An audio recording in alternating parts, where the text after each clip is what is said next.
புதுசா இரும்பு தோசைக்கல் வாங்கிட்டு வந்தேங்க ஊர்லேருந்து. இந்த தோசைக்கல்ல எப்படி ஈஸியா பழக்கலாம் அப்படின்னு சொல்லிட்டு காமிக்கிறேங்க. இதில் இரும்பு தூள்கள்லாம் இருக்குங்க. முதல்ல வாஷ் பண்ணிவிட்டு தொடச்சிக்கலாங்க. தொடச்சிட்டு அடுப்பில் வச்சு சூடு பண்ணிகிட்ருக்கேன். 3 ஸ்பூன் அளவுக்கு விளக்கெண்ணெய் விட்டுட்டு ஒரு பெரிய வெங்காயம் கட் பண்ணி வச்சுருந்தேன். அந்த வெங்காயத்தையும் விளக்கெண்ணெயோடு சேர்த்து நல்லா வதக்கிக்கலாங்க.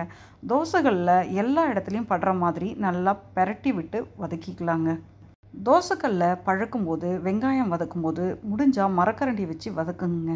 தோசைக்கல்ல நல்லா சுரண்டி நல்லா இது மாதிரி வெங்காயத்தையும் தேய்ச்சி வதக்கும்போது இரும்பு தூள்கள்லாம் ஏதாவது ஒட்டிக்கிட்டு இருந்தால் கூட வந்துடுங்க. ஹை ஃப்ளேமில் ஸ்டவ்வை வச்சுட்டு தோசைக்கல்ல இது மாதிரி பழக்கக்கூடாதுங்க. நார்மலாக சூடு வச்சுட்டு நார்மலாக எப்படி தோசைலாம் ஊற்றுறதுக்காக நம்ம வைப்போமோ அந்த மாதிரி வச்சுக்கிட்டா போதும் ஃப்ளேமை. எதுக்காக மரக்கரண்டி வச்சு பழக்கிறேன்னா சவுண்டு வராமல் இருக்குங்க. தோசைக்கல்ல பழக்கும்போது இல்லாட்டி நம்ம சில்வர்லாம் போட்டு தேய்க்கும்போது ஒரு மாதிரி சவுண்டு வருங்க. அது வீட்டில் இருக்கவங்களே இரிட்டேட் ஆவாங்க எல்லாருமே. அதை அவாய்ட் பண்ணுறதுக்கும் நமக்கும் ஈஸியாக இருக்கும் மரக்கரண்டியை வச்சு பழக்கும்போது. இது மாதிரி கருப்பாக தூள்கள்லாம் வருது பாருங்கள். மரக்கரண்டியை வச்சு தேய்க்கும்போது ஓரம்பரங்கள்லாம் நம்ம தேய்க்கும்போது வீட்டில் இருக்கிறவங்க பெரியவங்க ஹெல்ப்பே தேவையில்லைங்க. ஈஸியாக நம்மளே பழக்கிக்கலாம். ஸ்லோ ஃப்ளேமில் அடுப்பு போட்டுட்டு வெங்காயத்தை நல்லா கலர் மாறுற அளவுக்கு நல்லா தேய்ச்சி விட்டதும் இந்த மாதிரி வெங்காயமும் கலர் மாறிடுச்சு பாருங்கள். எண்ணெயும் கலர் மாறிடுச்சு. இப்போ இந்த வெங்காயத்தையும் எண்ணெயையும் தூர போட்டுடலாங்க. அதை யூஸ் பண்ணக்கூடாது, தூர போட்டுடலாம். வெங்காயமும் எண்ணெயும் ஆறின பிறகு தாங்க நான் பிளேட்லேருந்து கவரில் போடுறேன். இந்த ரோல் அமேசானில் இந்தியாவில் தான் வாங்கிட்டு வந்தேங்க. நம்ம 4-5 தடவை இதை துவச்சி யூஸ் பண்ணிக்கலாங்க ரிப்பீட் மோடில். நம்ம வீட்டில் வேஸ்ட் கிளாத் இருந்தால் கூட பரவாயில்ல எடுத்துக்கலாம். நல்லா தோசைக்கல்ல ஆற வச்சுட்டு இது மாதிரி தொடச்சி எடுத்துடலாங்க. முதல்ல தோசைக்கல்ல ஊற்றின விளக்கெண்ணெய் எல்லாமே இது மாதிரி தொடச்சி எடுக்கும்போது ஓரளவுக்கு வந்துடுங்க. எவ்வளோ அழுக்கு வருது பாருங்கள். நல்லெண்ணெய் ஊற்றி இந்த தோசைக்கல்ல பழக்கும்போது முதல்ல இப்படி தாங்க அழுக்கு வரும்.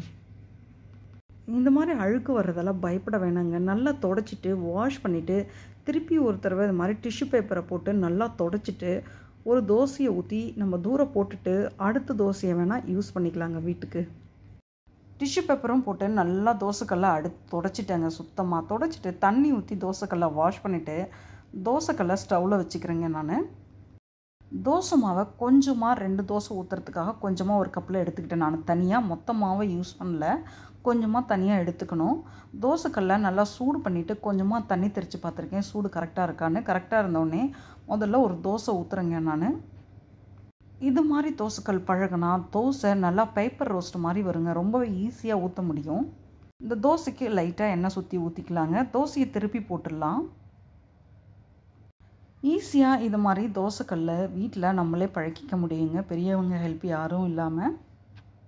இந்த தோசையை சாப்பிடக்கூடாதுங்க. முதல்ல ஊற்றுற தோசையை நம்ம தூக்கி தான் போட போகிறேன். நான் மொத்தத்துக்கு 2 தோசை ஊற்றி 2 தோசையுமே தூக்கி போட போகிறேன். அதுக்கேற்ற மாதிரி கொஞ்சமாக தான் மாவு எடுத்து ஒரு கிண்ணத்தில் வச்சுருக்கேன். நான் தோசை பேப்பர் ரோஸ்ட் மாதிரி வருது பாருங்கள். இரும்பு தோசைக்கல் கொஞ்சம் கனமான வெயிட்டு தாங்க. ஒரு 2.5 கிலோ இருக்கும் அந்த தோசைக்கல் வெயிட்டு. பேப்பர் மாதிரி வந்திருக்கு பாருங்கள் தோசை. இந்த தோசைக்கல்ல தோசை ஊற்றி முடித்ததுமே வாஷ் பண்ணிவிட்டு கொஞ்சமாக எண்ணெய் தடவி வச்சிடணுங்க. திருப்பி தோசை ஊற்றுற வரைக்கும் அந்த தோசைக்கல்ல எண்ணெய் அப்படியே இருக்கணுங்க. முடிஞ்சால் நம்ம நியூஸ் பேப்பர் கூட போட்டு மூடி வச்சிடலாம் அந்த தோசைக்கல்ல. அப்படி வச்சுருந்தோம்னா துரு பிடிக்காதுங்க. தோசைக்கல்ல ரொம்ப நாள் வரைக்கும் யூஸ் பண்ணலாம். ட்ரை பண்ணி பாருங்கள் நீங்களும். நம்ம சேனலில் இருக்கிற எல்லா ரெசிபிக்களையுமே செக் பண்ணி பாருங்கள். நம்ம சேனலுக்கும் சப்போர்ட் பண்ணுங்கள்.